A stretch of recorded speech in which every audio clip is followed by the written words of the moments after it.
সিলেটের তামাবিল সীমান্ত দিয়ে ভারতে প্রবেশ করেছিলেন কেন্দ্রীয় ছাত্রলীগের সাবেক সাধারণ সম্পাদক ইসহাক আলী খান পান্না। পরে ভারতে মেঘালয়ের শিলং পাহাড়ে ওঠার সময় হৃদরোগে আক্রান্ত হয়ে তার মৃত্যু হয় বলে ধারণা করা হচ্ছে।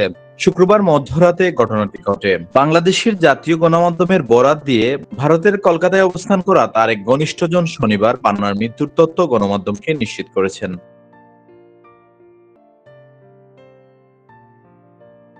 তার স্বজনরা জানান, আওয়ামী লীগ সরকার পতনের পর পরিবর্তিত পরিস্থিতিতে বেশ কিছুদিন আত্মগোপনে থেকে ভারতে পালাতে চেয়েছিলেন পান্না।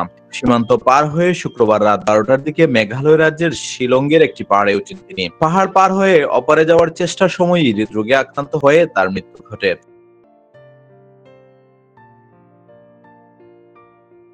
তবে পান্নার মৃত্যু নিয়ে ভিন্ন তথ্য মিলেছে।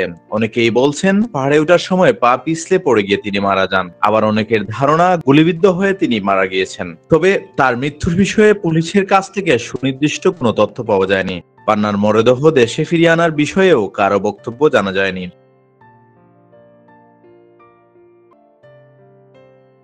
গত 5ই আগস্ট শেখ হাসিনার পতন ও দেশ ত্যাগের পর থেকে আত্মগোপনে ছিলেন ইসহাক আলী খান পান্না। সেদিনই তার পিরোজপুর শহরের পাড়েরহাট সড়কের বাড়িতে ভাঙচুর ও আগুন দেওয়া হয়। পান্নার গ্রামের বাড়ি ফিরোজপুরের কাউখালী উপজেলার বেকুটিয়া গ্রামে।